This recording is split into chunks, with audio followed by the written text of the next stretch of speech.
Hi, good evening, and welcome to Education Revelation. My name is Jen Van Ness, and I'm your host, and we're joined today by Andrew Melton. Hi. Andrew is an educator at the Canadian Academy in Kobe, Japan. Before Kobe, he worked at Shanghai American School in Shanghai, China.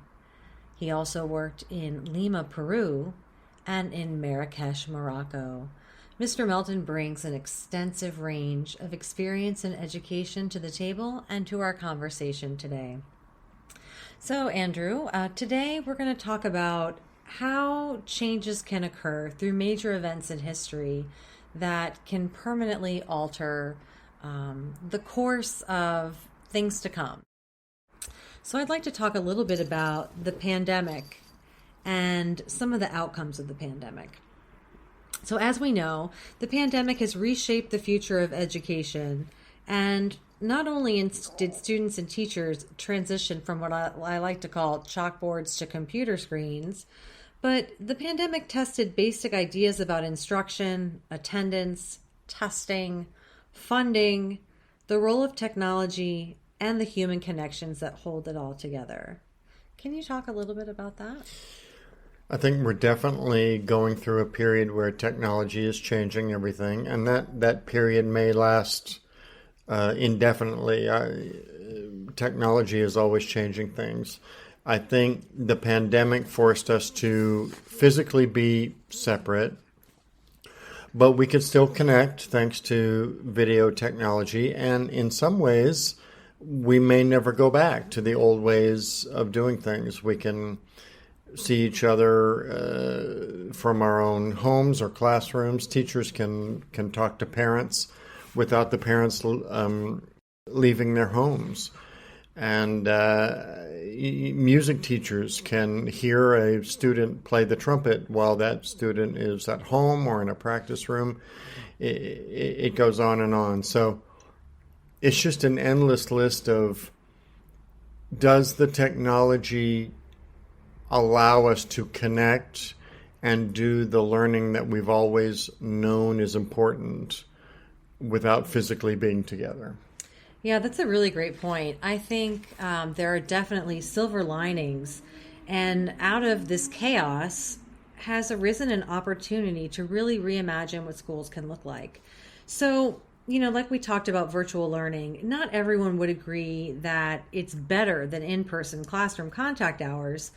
However, remote learning has really emerged as a way to meet the diverse needs of atypical students. So, for example, there are teenagers with jobs and kids with certain medical conditions or students who just prefer learning virtually.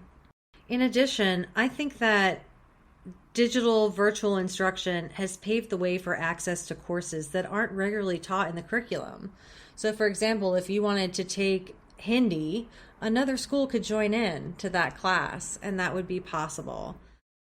I think future educators will really have to face the fact that students will need and want to learn in a more flexible, personalized format. And you spoke to that with the student-led instruction. For some, this may mean having a more tech-focused classroom. Especially during the pandemic, virtual learning created demand for tech proficiency for both educators and students. And I'd really love to hear about your experience with, basically overnight getting up to speed from teaching in person to having to do everything remotely.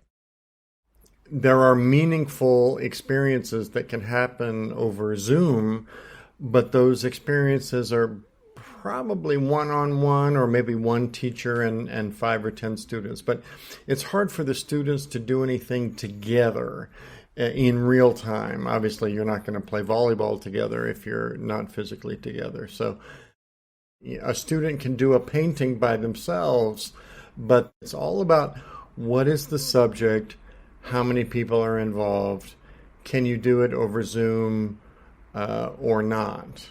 Okay. That's interesting. I think it does have to involve a lot of differentiation in that respect to meet the needs of the student or students, depending on the subject matter that you teach. Kind of want to switch gears here for a moment and talk about the impact of social emotional well-being on students during a pandemic. So, 2 years in, counselors and mental health professionals report an increasing number of students who are depressed or anxious. Sharon Hoover, who's a professor at the University of Maryland School of Medicine and also the co-director of the National Center for School Mental Health, says that 75% of students who get mental health services get them at school. So, with such a prescient need for mental health services, I feel like the future of education can really envision schools hiring more staff and also ultimately forging partnerships with community mental health providers. And in this way, the involvement at home and to have the cooperation and involvement of the parents is really critical. Have you seen this with your students, and have you seen your school or schools ramp up their mental health support? I have seen the problem that you're talking about. I have not seen schools ramp up support. Support's always there, but now maybe there's a need for a new kind of support. I think, we're just entering this new world of a kid at school being busy and being physically active. We all know that being physically active usually improves mental health. That's one thing. And then when you're at home alone, it raises all kinds of issues. You have to factor in the kids' relationship with their parents.